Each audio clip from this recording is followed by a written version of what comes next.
इसमें कोई भी घटना हो सकती थी। यहाँ पर श्री अखिलेश यादव जी भी आ रहे थे, समाजवादी पार्टी के राष्ट्रीय अध्यक्ष, उनके ऊपर भी जूता पड़ सकता था। वो जूता आप पे भी पड़ सकता था, हम पे भी पड़ सकता था। यहाँ के जो लोग आए हैं उनका मनोबल तोड़ने के लिए चलाया गया है। ज्यादातर बहुजन समाज पीडीए के माध्यम से स्वामी प्रसाद मौर्य के साथ खड़ा होना चाहता है। इससे बीजेपी के नेता, बीजेपी की सरकार बौखला है।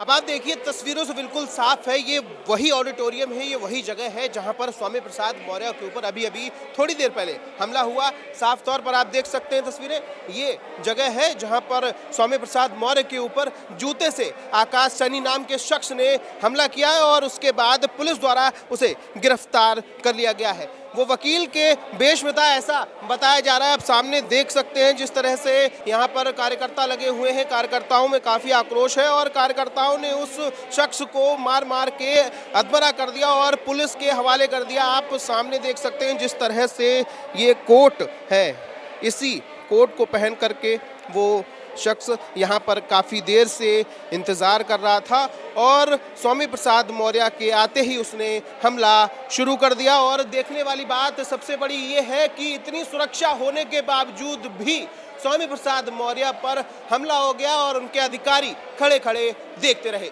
तमाम कार्यकर्ता यहाँ पर मौजूद थे मौके पर जिस समय पर यह घटना हुई। उन्हीं में से एक भाई साहब भी हमारे साथ मौजूद हैं, हम इनसे भी जान रहे हैं कि क्या कुछ घटना हुई थी। देखिए, जिस समय स्वामी प्रसाद मौर्य जी की एंट्री हो रही थी, एक वकील के भेष में आए और वो उन पर जूता फेंक दिया।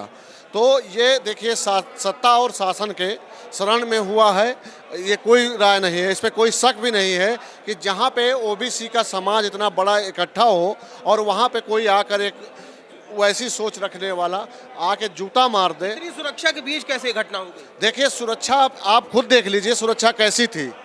इसमें कोई भी घटना हो सकती थी। यहाँ पर श्री अखिलेश यादव जी भी आ रहे थे, समाजवादी पार्टी के राष्ट्रीय अध्यक्ष, उनके ऊपर भी जूता पड़ सकता था। वो जूता आप पे भी पड़ सकता था, हम पे भी पड़ सकता था।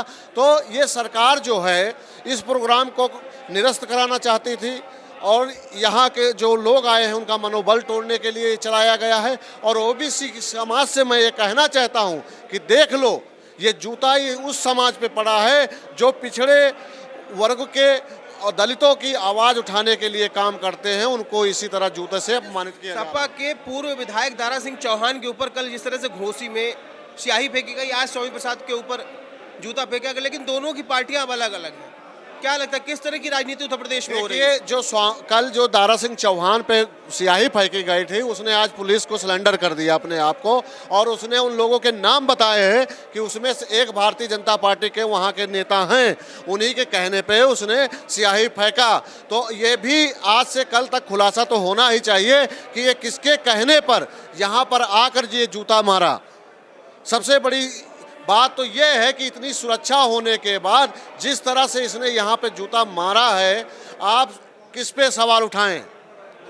ये जूता हम पर पड़ा नहीं, ये पूरे ओबीसी के समाज के ऊपर पड़ा है आज जूता। और देखना चाहिए कि 2024 में इस जूते का जवाब ओबीसी समाज इनको देगा। तो पूरे घटनाक्रम को देखे हुए चश्मदीद हमारे साथ हैं। सर, क्या मामला पूरा हुआ था, क्या घटना हुई थी? मामला ये है सर कि ये समाजवादी पार्टी के राष्ट्रीय अध्यक्ष को हाथ को मजबूत करने के लिए हम कुशवाहा समाज के लोग अपने नेता स्वामी प्रसाद मौर्य के सामने आए थे कि ये पछड़ों का बात जो करते हैं, ये हम लोगों का जो हक हुकूमत का बात करते हैं, उसके लिए ये लोगों को अच्छा नहीं लगा।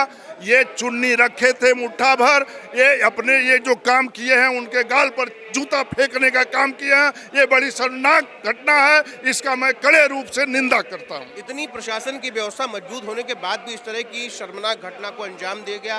क्या लगता है कि सुरक्षा अभी भी नहीं है स्वामी प्रसाद मौर्य? पूरे प्रदेश या देश में व्यवस्था जो आप देख रहे हैं कि ऐसे व्यवस्था में किसी को ईडी सीडी जो मंशा है सरकार की, उस तरीके से हर जगह ये बेइज्जत करने की काम करते हैं, लोगों को भड़काने का काम करते हैं। क्योंकि ये मांग हमेशा करते हैं कि जिसकी जितनी भागीदारी उनकी उतनी हिस्सेदारी हम गणना कराने चाहते हैं पिछड़ों का, लेकिन उसमें जो है जो भी बात चलती है उसके हमेशा निंदा करने का काम करते हैं, हटाने का काम करते हैं। हमारे साथ और भी लोग मौजूद हैं। सर, क्या है पूरा वाक्य, यहाँ मामला जो हुआ, क्या लगता है जिस तरह से स्वामी प्रसाद मौर्य के ऊपर हमला हुआ और कल आप जिस तरह से देख रहे हैं सपा के पूर्व नेता थे तारा सिंह चौहान, उनके ऊपर भी कल स्याही फेंकी गई उनके ऊपर। क्या लग रहा है किस तरह की राजनीति अब हो रही उत्तर प्रदेश में? देखिए, ये बहुत स्पष्ट है कि ये कृत्य कौन करा रहा है।